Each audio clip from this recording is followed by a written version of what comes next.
Malaysia Airlines Flight MH370 vanished from the sky on March 8, 2014 during a routine scheduled flight from Kuala Lumpur to Beijing, carrying 239 souls including passengers and crew.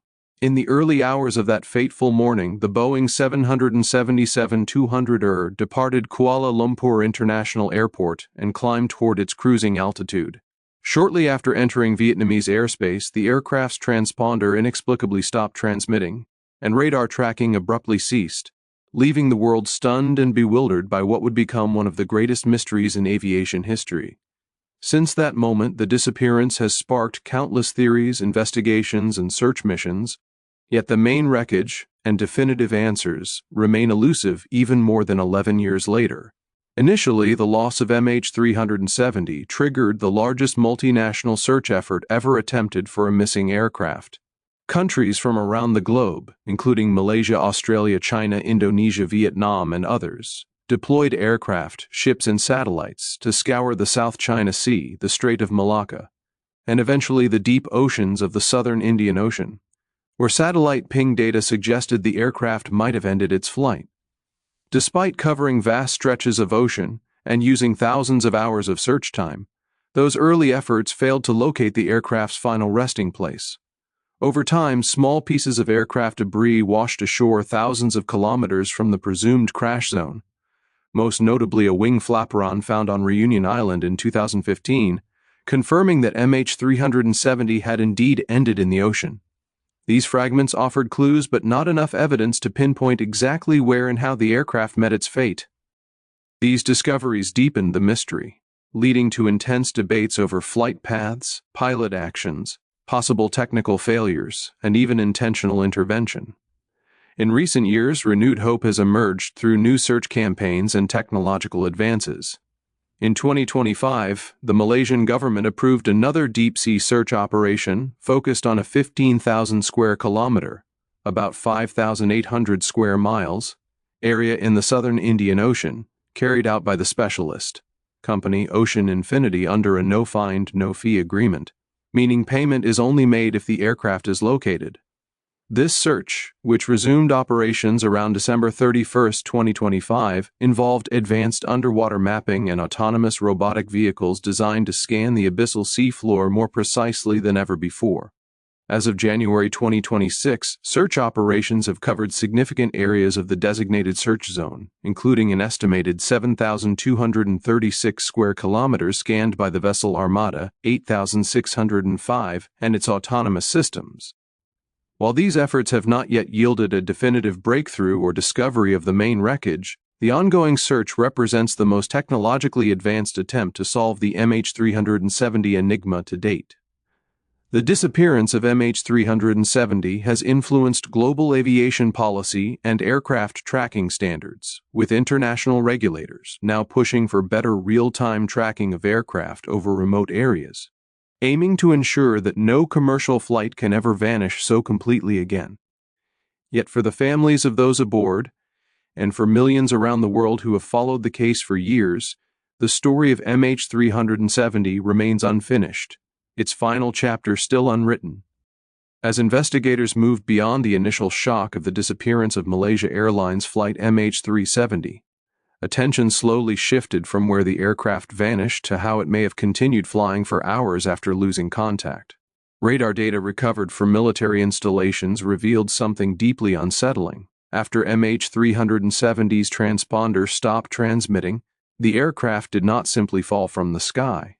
Instead, it made a deliberate turn back across the Malay Peninsula, flying westward over the Strait of Malacca before heading south into one of the most remote regions on Earth.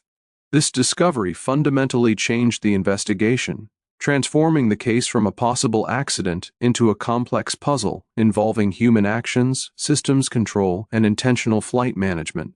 The idea that a modern commercial jet could remain airborne for hours without detection sent shockwaves through the aviation world and raised disturbing questions that remain unanswered even today.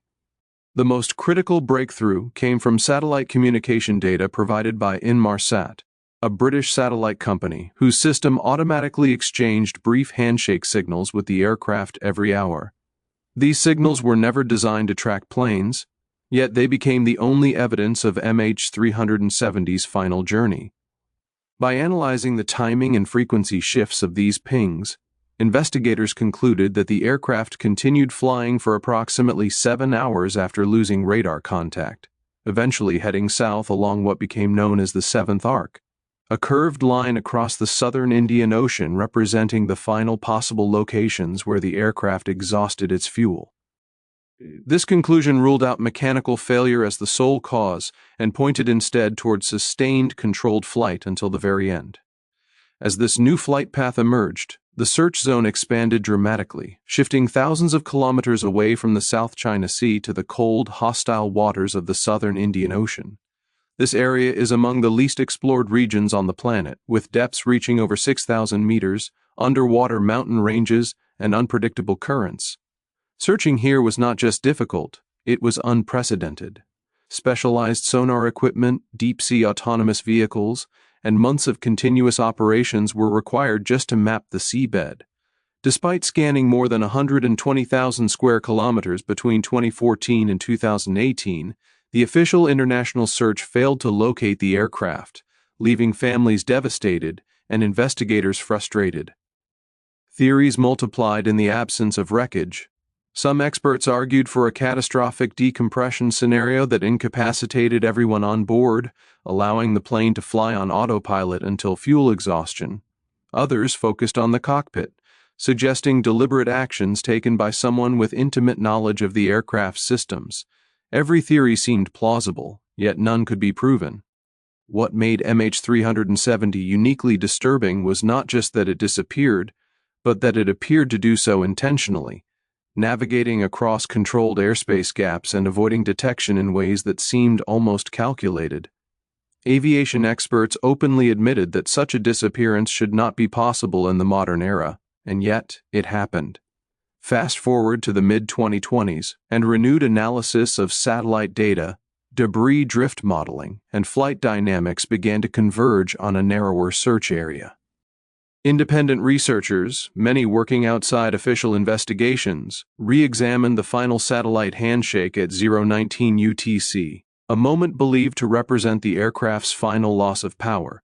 This data suggested a steep descent rather than a controlled ditching, indicating that the aircraft likely impacted the ocean at high speed.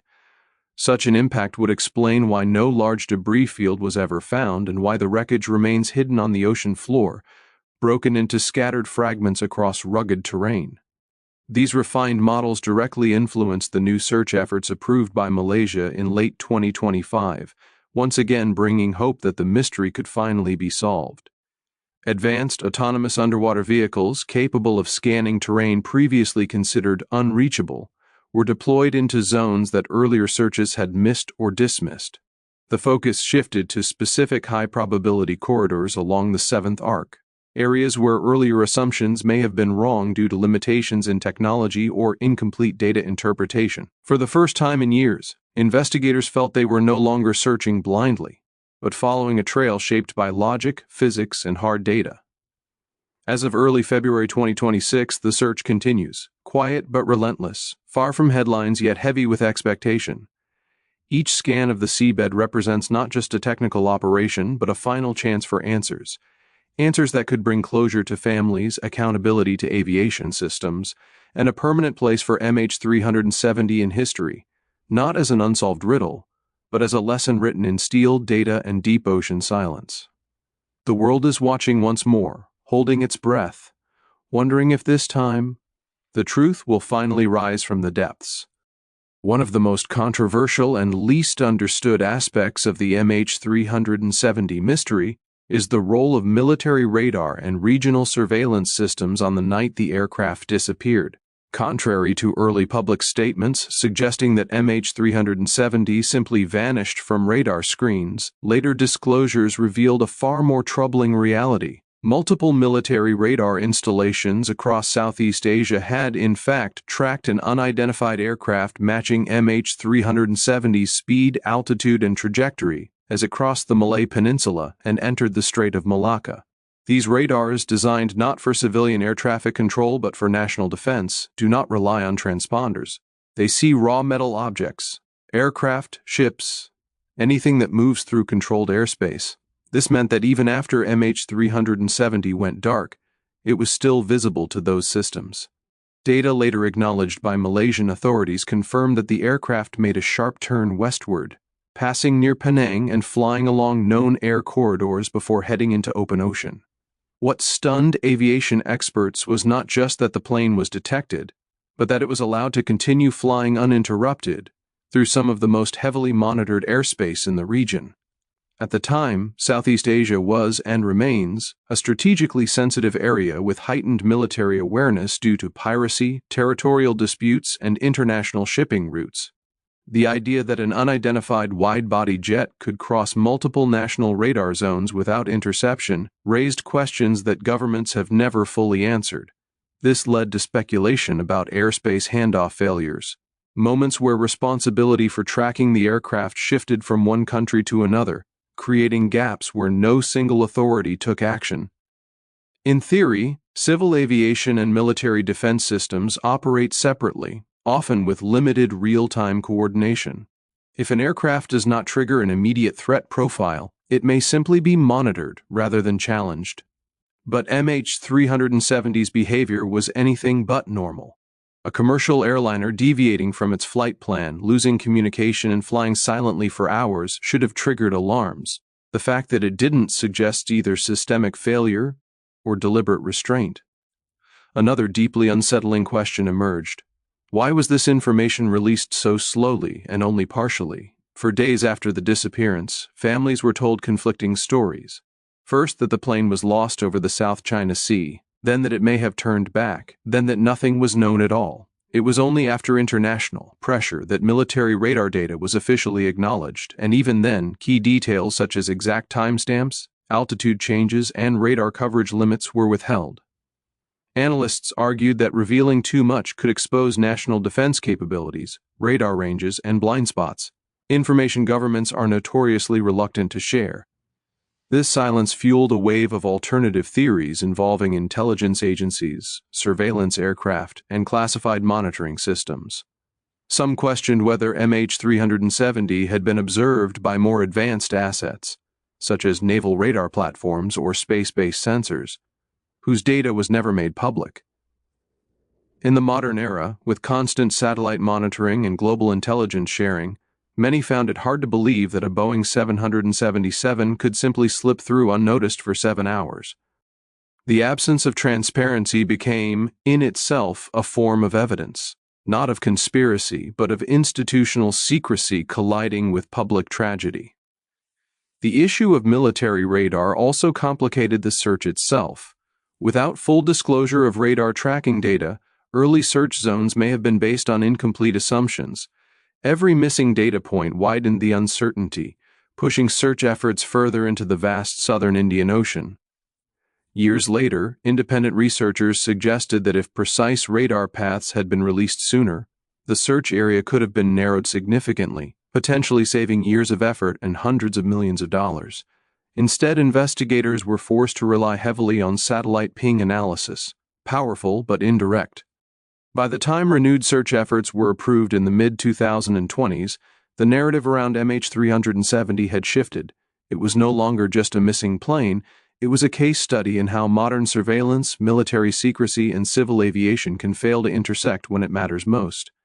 The unanswered radar questions remain one of the darkest shadows over the investigation, a reminder that technology alone cannot guarantee transparency, and that some truths may remain classified long after the wreckage is found. As the 2026 search continues, families and researchers alike still hope that locating the aircraft will force a final reckoning, not just about what happened in the cockpit, but about what was seen on radar screens that night, who saw it, and why the world was never told the full story. By the time the MH370 search officially resumed in late 2025 and continued into early 2026, the investigation had entered an entirely new phase, one shaped not by hope alone, but by hard lessons learned from a decade of failure. Previous search missions, despite their scale and cost, were limited by the technology of their time, incomplete data models, and assumptions that later proved flawed.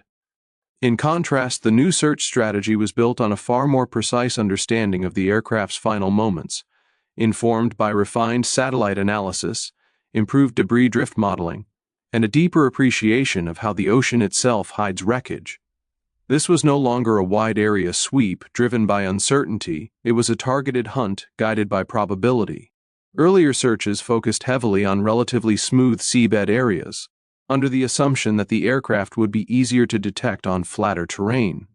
What investigators underestimated was the extreme complexity of the southern Indian Ocean floor. Vast underwater mountain ranges, deep trenches, volcanic ridges, and steep escarpments dominate the region. In many places, sonar coverage from earlier missions was incomplete or distorted by rugged topography, creating shadows where wreckage could easily remain hidden. In some zones, only a single pass was made years ago, a limitation that modern experts now openly acknowledge as a critical weakness. The 2026 search effort approached this problem differently. Instead of relying primarily on towed sonar systems dragged behind ships, the new mission deployed autonomous underwater vehicles, or AUVs, capable of flying just tens of meters above the seabed. These robotic explorers operate independently for days at a time, mapping the ocean floor with extraordinary resolution. Unlike earlier systems, they can maneuver into steep valleys, scan cliff faces, and revisit areas multiple times from different angles, dramatically increasing the chances of detecting debris scattered across uneven terrain. Another major shift involved how data itself was interpreted. In the years since MH370 disappeared, independent researchers reanalyzed satellite handshake data, using more advanced mathematical models and computing power that simply did not exist in 2014. Small timing variations, once dismissed as noise, were re-examined and incorporated into newer flight path simulations. These updated models suggested that the aircraft's final descent may have occurred slightly north or south of earlier estimates, differences that seem minor on paper, but translate into thousands of square kilometers in the real world. The 2026 search zones were designed specifically to cover these revised high-probability corridors. Equally important was the decision to revisit areas previously declared cleared. Advances in sonar resolution now allow search teams to distinguish between natural seabed features and man-made debris with far greater confidence. Objects once cataloged as rocks or geological formations can now be reclassified with a second look. This realization fundamentally changed how investigators viewed earlier search failures, not as proof that MH370 was not there, but as evidence that the tools used at the time were simply not good enough. There is also a psychological difference in the 2026 search that should not be underestimated. Earlier missions operated under intense political pressure, tight timelines, and public scrutiny. Decisions were often rushed, compromises made, and search areas abandoned prematurely. The renewed effort, by contrast, is quieter, slower, and more deliberate. It is driven less by headlines and more by data integrity. Each scan is logged, reviewed, and cross-checked before conclusions are drawn.